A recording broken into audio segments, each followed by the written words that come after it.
کہ مقصود ہے ان التابعین تلقوا التفسیر عن الصحابہ كما تلقوا عنهم علم السنہ، کہ تابعین رحمت اللہ علیہ مجمعین نے، یعنی صحابہ کے شاگردوں نے، صحابہ کے وہ تابعین ہیں، تو تابعین نے علم تفسیر لیا صحابہ سے، اسی طرح انہوں نے علم سننا صحابہ سے لیا۔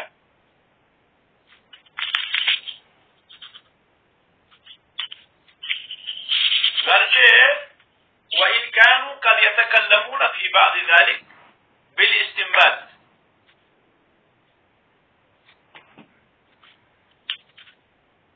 بعض تفاسیر میں وہ کیا کرتے تھے، استنباط اور استدلال سے بات کرتے تھے، استنباط اور استدلال سے بات کرتے تھے، اسی طرح جیسے سنتوں کے بارے میں استنباط اور استدلال سے بات کرتے تھے۔ گویا کہ تین طریقے بتائے ابن تیمیہ رحمہ اللہ نے تابعین کے صحابہ رضوان اللہ علیہ مجمعین سے تفسیر لینے کے۔ ایک تو یہ کہ انہوں نے صحابہ سے تفسیر کی، آیات کی، اور دوسرا یہ کہ انہوں نے استنباط کیا، یعنی صحابہ سے نقل نہیں کی، البتہ استنباط کیا اور خود استدلال کیا۔ یہاں یہ چیز جو ہے یہ سمجھنے کی ہے کہ یہ استنباط اور استدلال کیا ہوتا ہے، اور اس سے پہلے ہمیں یہ جاننا ضروری ہے کہ ہم اس بات کو ذہن میں رکھیں کہ تفسیر کے باب میں استنباط کرنا اور تفسیر کے باب میں استدلال کرنا یہ جائز نہیں ہے، مگر شروط کے ساتھ۔ اگر شروط پائی جائیں تو استنباط درست ہے، شروط اگر پائی جائیں تو استدلال درست ہے، اور اگر شروط مفقود ہوں تو پھر جائز نہیں ہے۔ اہل علم نے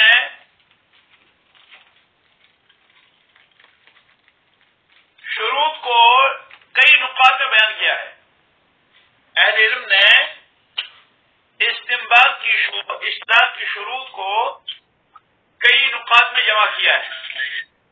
نمبر ایک، پہلی شرط کہتے ہیں استنباط کرنے کے لیے، یعنی صحابہ سے نہیں بلکہ استنباط کر کے اگر کوئی تابعی استدلال کرتا ہے، کوئی تابعی استنباط کرتا ہے، تو اس کی پہلی شرط یہ ہے کہ وہ قرآن کا عالم ہو، ان یکون عالما بالقرآن، کہ وہ قرآن کا عالم ہو۔ کیونکہ اگر وہ علم کے بغیر قرآن کی تفسیر کرتا ہے تو ممکن ہے کہ اسے علم کے بغیر ذہن میں یہ خیال آئے کہ یہ آیت دوسری جگہ جو ہے اس کی تشریح نہیں ہوئی ہے۔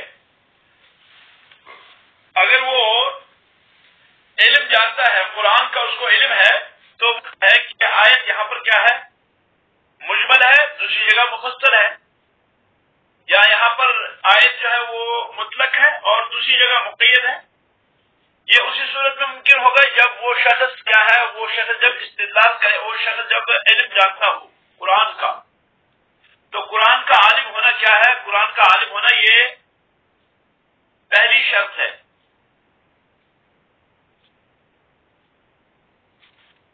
اس سے اس کو پتہ چلے گا کہ اگر یہاں پہ آیت جو ہے یہ مجمل ہے تو اس کی تفسیر دوسری جگہ موجود ہے، اگر یہاں مطلق ہے تو دوسری جگہ مقید ہے، اور اس طرح کے دیگر جو مباحث ہیں قرآن کے علم سے، ان مباحث کا اس کو پتہ چلے گا۔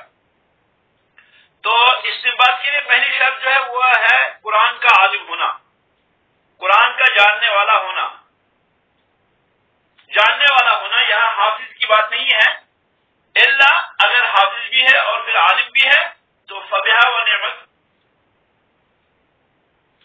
ورنہ یہاں مراد جو ہے وہ ہے قرآن کا عالم ہونا۔ دوسری شرط جو استنباط کے لیے ہے وہ ہے کہ استنباط کرنے والا سنت کو جاننے والا ہو، سنت مطہرہ پہ اس کی نظر ہو، احادیث مبارکہ پر اس کی نظر ہو، ذخیرہ احادیث پہ اس کی نظر ہو، تاکہ وہ قرآن کی تفسیر اس طرح سے نہ کرے جو سنت سے ٹکراتا ہو، یعنی قرآن کی تفسیر اس انداز سے نہ کرے کہ وہ تفسیر اس کی جو ہے وہ سنت سے تعارض رکھتی ہو، اس میں سنت کے ساتھ تعارض پایا جاتا ہو، ایسا نہیں۔ تو گویا کہ سنت کا عالم ہونا بھی ضروری ہے، سنت کا جاننا بھی ضروری ہے۔ تیسری شرط کہ استنباط کرنے والا جو استنباط کرتا ہے قرآن کی تفسیر میں، یعنی قرآن کی تفسیر وہ استنباط سے بیان کرتا ہے، اس کے لیے یہ شرط ہے تیسری کہ وہ عربی زبان کا جاننے والا ہو، عربی زبان کا وہ جاننے والا ہو۔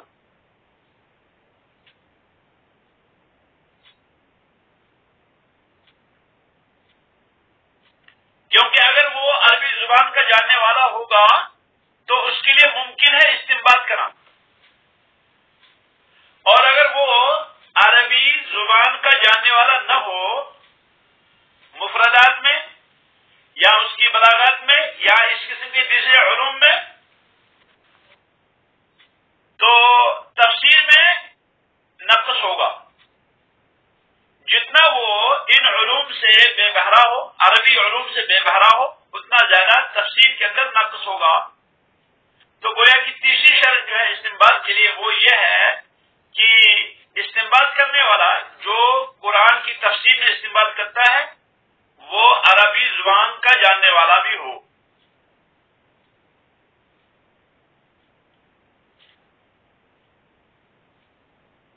اور اگر وہ مفردات سے ناواقف ہے، وہ کلام کی تراکیب سے ناواقف ہے، وہ کلام کے نظم سے ناواقف ہے، تو اس شخص کے لیے کیا ہے، اس شخص کے لیے ممکن ہی نہیں کہ یہ تفسیر کو اپنا حق دے سکے۔ تو یہ تین شرطیں ہوئی، اور چوتھی جو شرط ہے وہ یہ ہے ان یکون عالما بادوات الاجتہاد وآلات العلوم،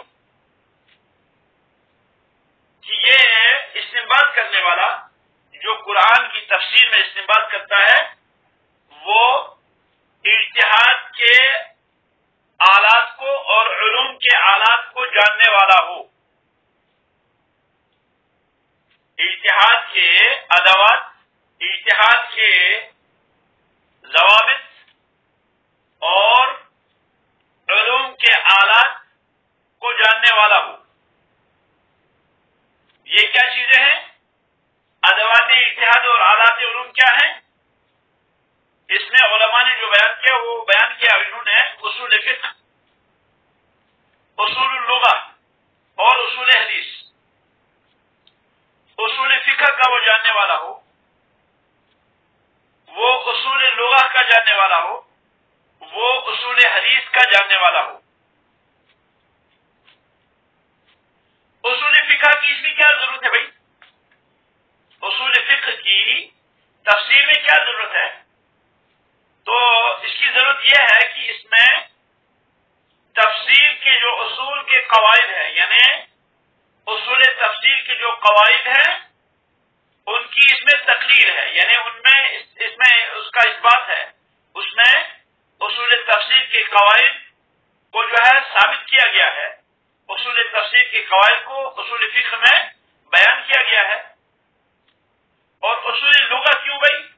اصول لغہ اس لیے کہ ان اصول لغہ کو جاننے سے کیا ہوگا، اس کو یہ معرفت ہوگی کہ وہ لغت کے، زبان کے تقاضے کے مطابق کیسے تفسیر کرے گا۔ اسی طرح ممکن ہے کہ کبھی کیا ہوا لفظ ہو لیکن کیا ہے لغت میں اس دلالت ہو لیکن وہ دلالت شرعیہ کی طرف منتقل کیا گیا ہو، یعنی دلالت لغوی طور سے ہے لیکن شرعی طور سے نہیں، تو اس کے لیے ضروری ہے کہ وہ کیا ہو، وہ آلات کو بھی جاننے والا ہو۔ وہ اگر یہ چیزیں نہیں جانتا،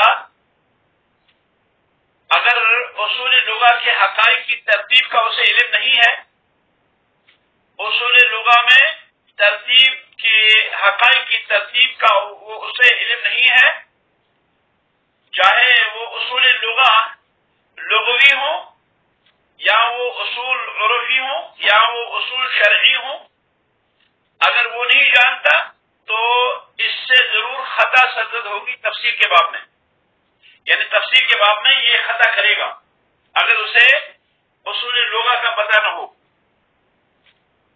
ترتیب حقائق کا اسے علم نہ ہو۔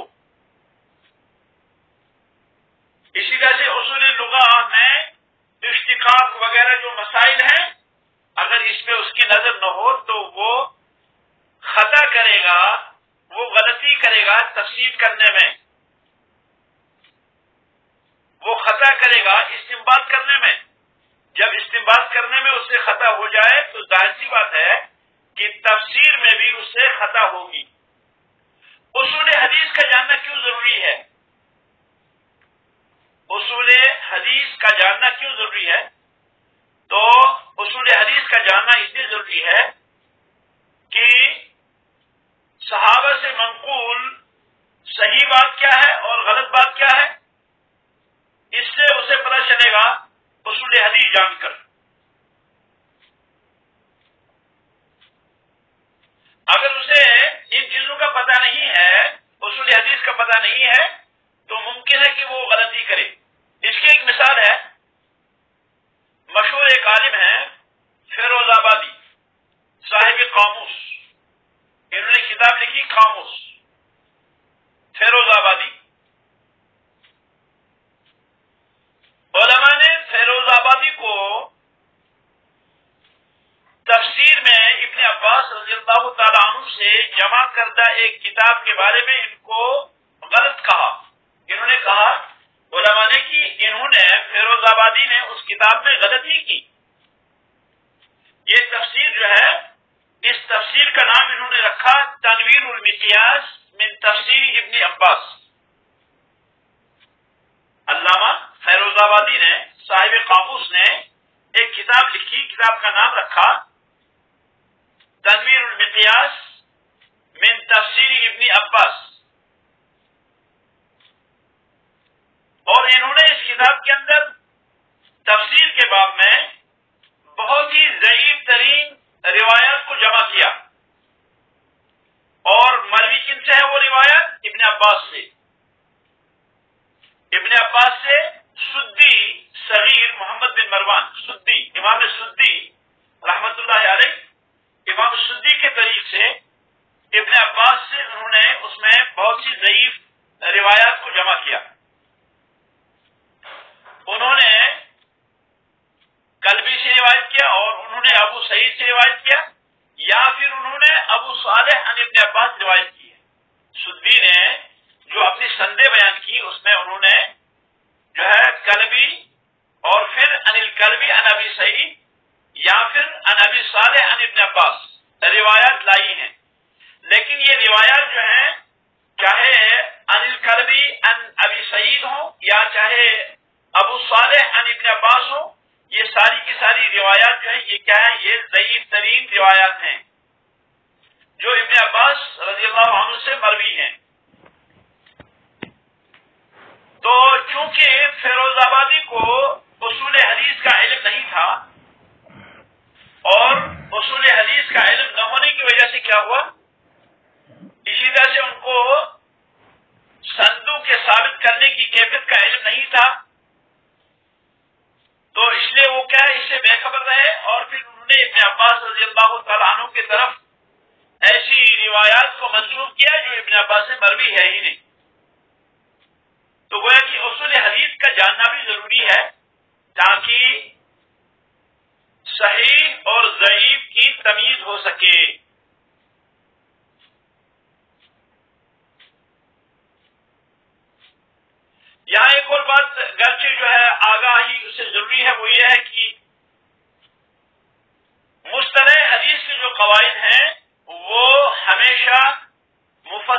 کی سندوں پر منطبق نہیں ہوتے. اصول حدیث کے جو قواعد ہیں، مصطلح حدیث کے جو قواعد ہیں، مصطلح حدیث کے جو قواعد ہیں وہ ہمیشہ مفسرین کی سندوں پہ منطبق نہیں ہوتا، اس پہ جو ہے انطباق نہیں ہوتا.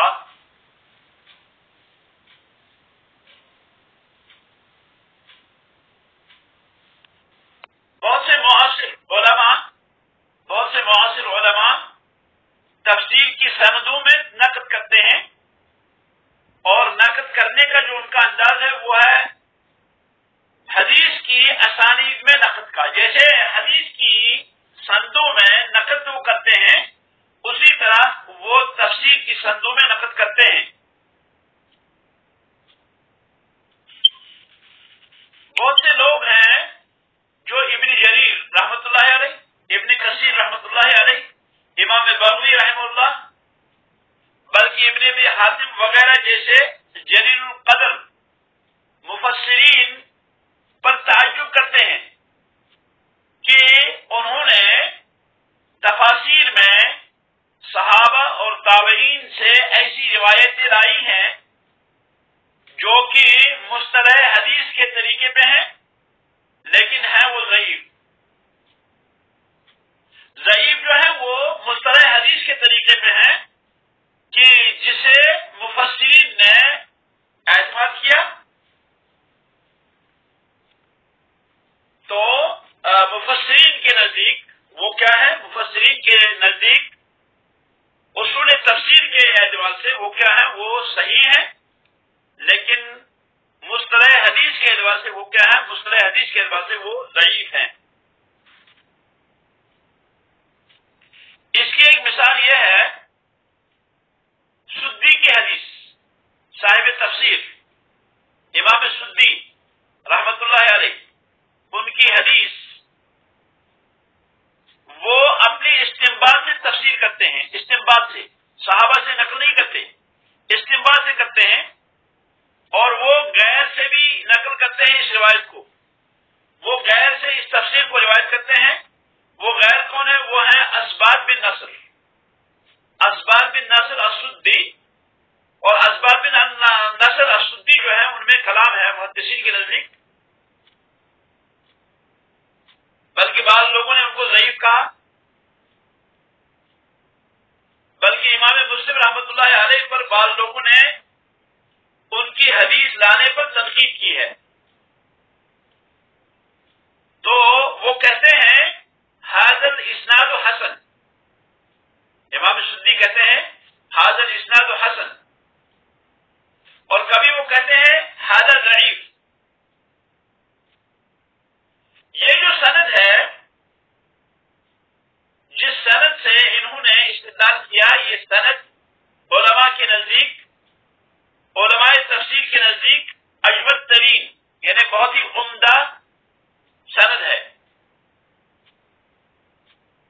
بلکہ لوگ کہتے ہیں کہ اجود اسانید تفسیر سدی، تفسیر سدی کی سب سے عمدہ سند یہی ہے. گرچہ اسباب کے اندر اسباد بن نصر عن السدی ان میں ایک گرچہ کلام ہے،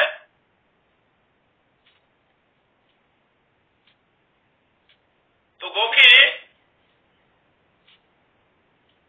علم تفسیر کا نقد الگ انداز کا ہے اور مصطلح حدیث کا نقد الگ انداز سے ہے راویوں کے اعتبار سے. علماء نے امام سدی پہ جو ہیڈنگ دی، امام سدی کا جو عنوان دیا، یعنی امام سدی کا جو تعارف دیا، وہ کہتے ہیں راویو تفسیر السدی. راوی تفسیر السدی یعنی سدی کی تفسیر کے راوی اسباد بن نصر. اسی طرح سے علی بن ابی طلحہ عن ابن عباس، جیسے کہ ان کے بارے میں بات ہو چکی ہے پہلے. تو بہت سے لوگ آتے ہیں، وہ کہتے ہیں کہ علی بن ابی طلحہ نے جو ہے کیا ہے ابن عباس سے ملاقات نہیں کی، یہ منقطع ہے، تو ان کی تفسیر ضعیف ہو گئی. اور علی بن ابی طلحہ رضی اللہ عنہ رحمۃ اللہ علیہ کی تفسیر ابن عباس نے جو ہے اس پر بخاری نے اعتماد کیا ہے،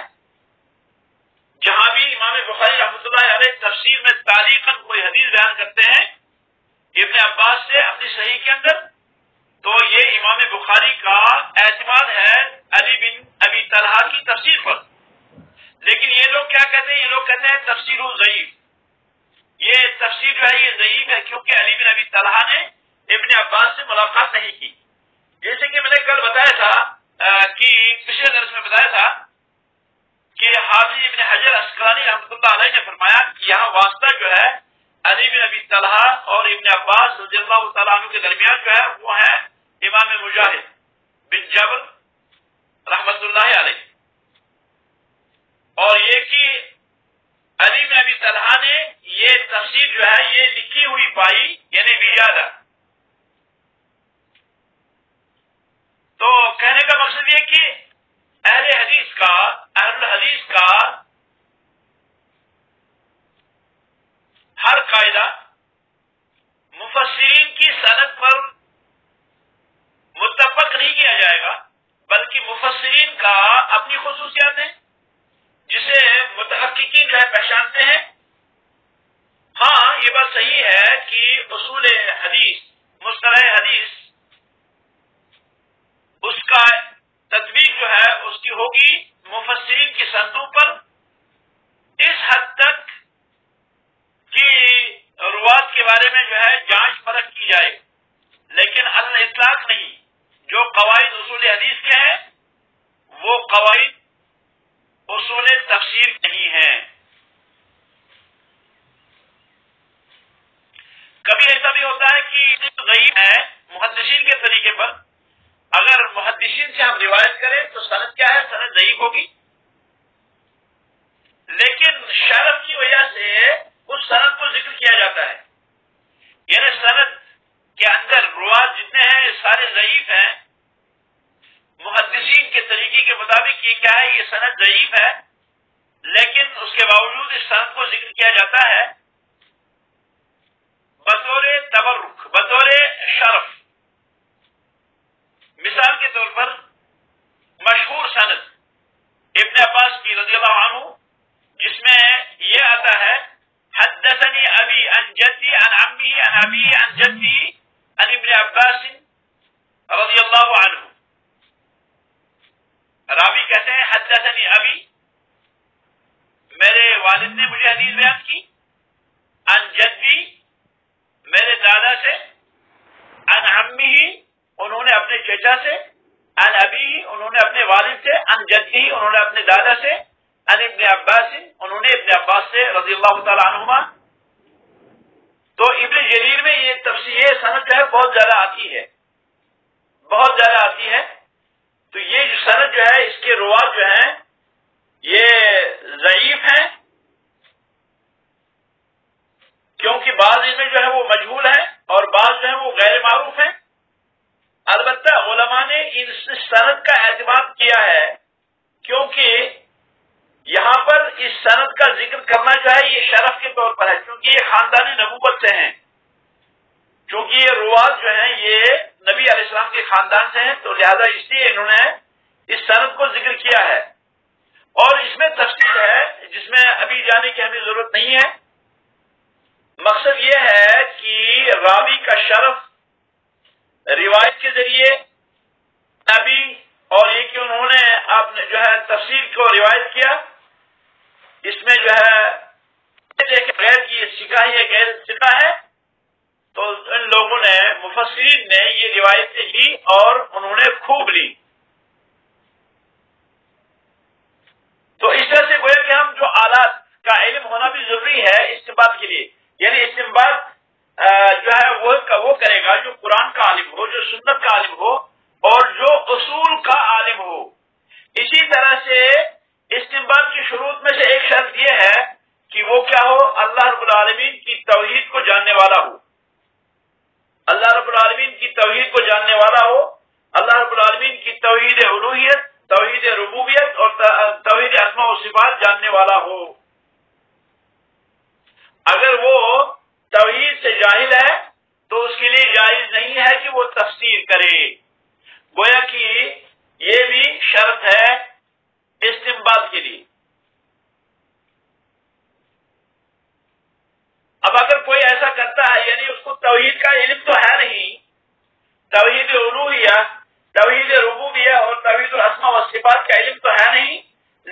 باوجود وہ تفسیر کرتا ہے تو یہ رائے مذموم کی تفسیر ہے، تو یہ جو ہے مذموم ہوگا، یہ قابل مذمت ہے۔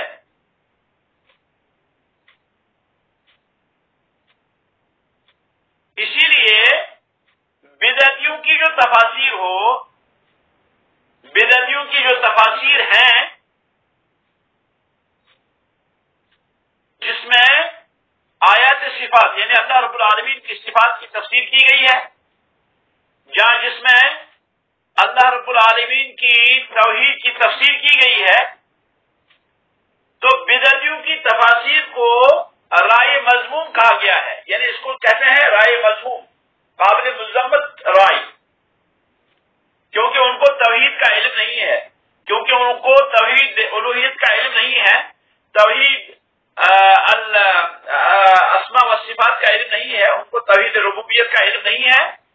اب انہوں نے جب تفسیر کی تو ان کی تفسیر کو مذموم کہا گیا ہے، یعنی یہ کہا گیا کہ یہ رائے مذموم رکھنے والے لوگ ہیں، کیونکہ اس بارے میں جو حق تھا اس حق تک وہ پہنچ نہیں سکے، یا حق تک پہنچے لیکن انہوں نے حق کو نہیں اپنایا۔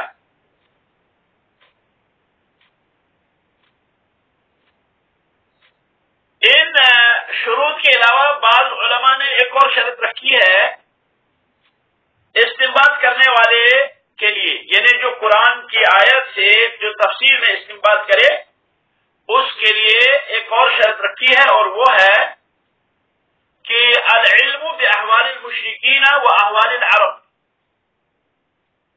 مشرکین کا علم اور عرب کے احوال کا علم، مشرکین کے احوال کا علم، یعنی یہ پتہ ہو اس کو کہ مشرکین کیا کرتے تھے، اور اس کو عرب کا بھی علم ہو، عرب کے حالات کا اس کو علم ہو، اور اسے ان ساری چیزوں پہ نظر ہو کہ عرب کے احوال کیا تھے، اور اسی طرح دینی ان کے معاملات کیسے تھے، ان کے سیاسی مسائل کیسے تھے، ان کے ایک دوسرے کے ساتھ تعلقات کیسے تھے، اس کا بھی علم ہونا چاہیے۔ اسی طرح سے بعض لوگوں نے استنباط کرنے والے کے لیے ایک اور شرط رکھی ہے، وہ یہ رکھی ہے کہ جو استنباط ہے قرآن کی تفسیر میں وہ کیا ہے، وہ عالم ہو اسباب نزول کا، یعنی اسباب نزول کا اس کو علم ہو، وہ اسباب نزول جانتا ہو، کون سی آیت کہاں پہ نازل ہوئی، کب نازل ہوئی، اس کو جانتا۔ اور کچھ دیگر علماء نے نبی علیہ الصلوۃ والسلام کی سیرت کا علم بھی شرط میں لایا ہے کہ نبی علیہ الصلوۃ والسلام کی سیرت کا بھی علم ہونا چاہیے استنباط کرنے والے کو۔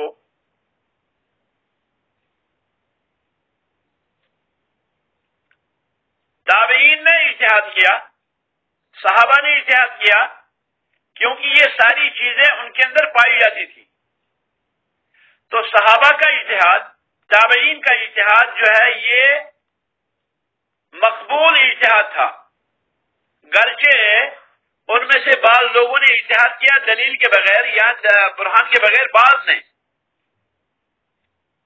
یا انہوں نے اجتہاد تو کیا لیکن دلیل اس کا رد کرتی ہے، ایسا ہوا ہے، یہ ممکن ہے، جیسے کہ امام مجاہد رحمۃ اللہ علیہ کی بعض تفسیر کا رد کیا گیا ہے۔ مثال کے طور پر اللہ تعالیٰ کے فرمان عسى أن يبعثك ربك مقاما محمودا، سورۃ اسراء آیت نمبر 79، اس میں امام مجاہد نے تفسیر کی کہ مقام محمود سے مراد یہاں پر ہے کہ رسول اکرم صلی اللہ علیہ وسلم کو عرش پہ بٹھایا جائے گا۔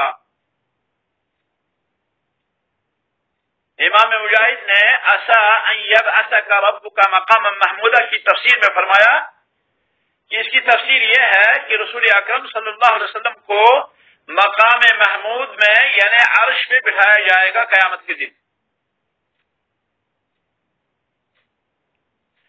گرچہ اہل سنت کے نزدیک یہ حدیث ثابت ہے مجاہد سے، اس اعتبار سے کہ اس حدیث کے اندر جہمیہ پر رد ہے. جہمیہ اور جہمیہ جو ہیں وہ تابعین کے مخالف تھے،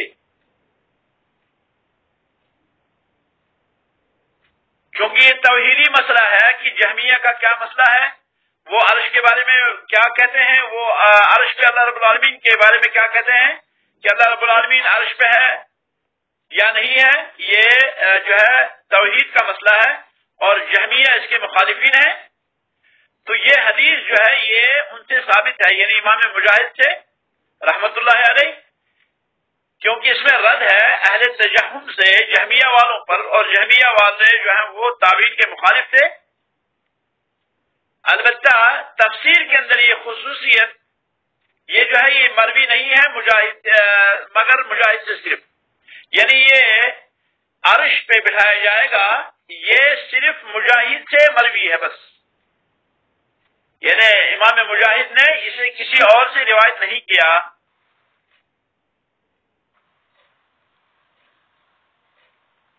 تو یہ استنباط کیا امام مجاہد نے رحمت اللہ علیہ نے، لیکن اس استنباط کی ان کی نہیں تھی، بلکہ دلیل ان کے قول کے خلاف ہے کہ مقام محمود سے مراد کیا ہے، وہ کیا ہے، وہ ہے شفاعت عظمی قیامت کے دن.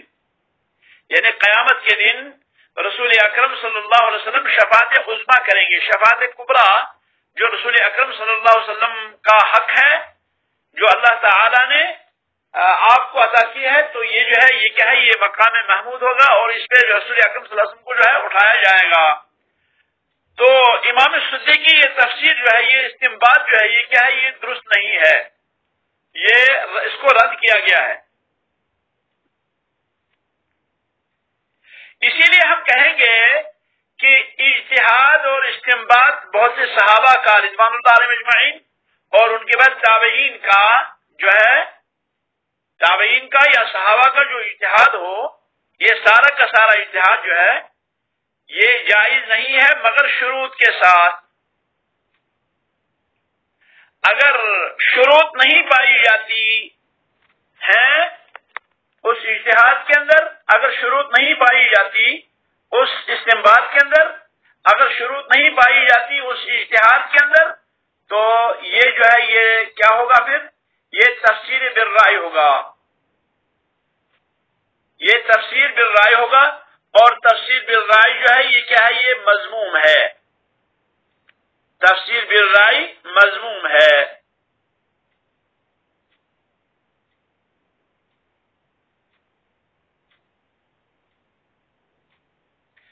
یہ جو مقام محمود کے بارے میں، اس کی تفسیر کے بارے میں، جیسا کہ صحیح مسلم میں آتا ہے کہ جابر بن عبداللہ رضی اللہ تعالی عنہ کا قول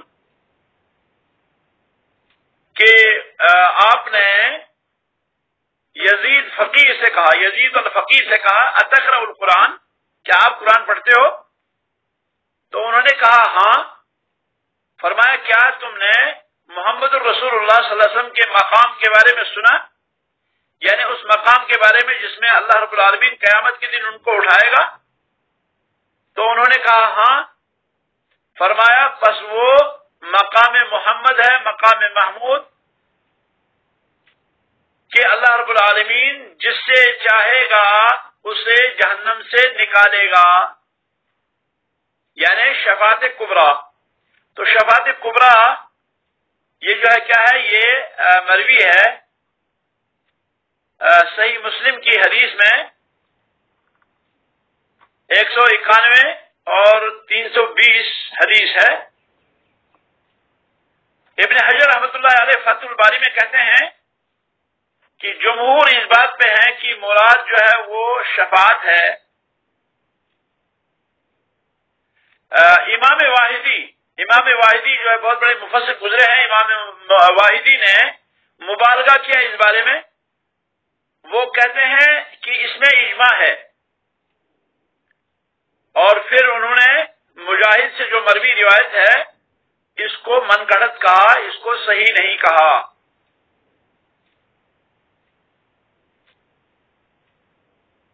امام صبری کہتے ہیں رحمۃ اللہ علیہ، قال اکثر اہل التاویل، کہ اکثر مفسرین نے کہا المقام المحمود هو الذي يقومه النبي صلی اللہ علیہ وسلم، وہ مقام ہے کہ جہاں نبی علیہ السلام کھڑے ہوں گے، لِيُرِيحَهُم مِّن قُرْبِ الْمَوْقِفِ، تاکہ قیامت کی شدت سے ان کو آرام مل سکے۔ تو یہ جو ہے مراد جو ہے کیا ہے؟ یہ مراد جو ہے یہ شفاعت کبریٰ ہے مقام محمود سے۔ یہاں یہ بتانا مقصود تھا کہ استنباط کے لیے ضروری ہے دلیل کا ہونا، استنباط کے لیے ضروری ہے شرائط کا ہونا۔ اگر شرائط نہیں پائی جاتی تو پھر جو ہے وہ مردود ہوگی۔ تو گویا کہ ہمارے پاس ایک چیپٹر لگ بھگ مکمل ہوا، جو ہے مقدمہ فی اصول التفسیر کا، والمقصود ان التابعین تلقوا التفسیر عن الصحابہ كما تلقوا عنهم علم السنة، وإن كانوا قد يتكلمون في بعض ذلك بالاستنباط والاستدلال كما يتكلمون في بعض السنن والاستنباط والاستدلال۔ اس کے بعد فصل آئے گی ہمارے پاس آگے انشاءاللہ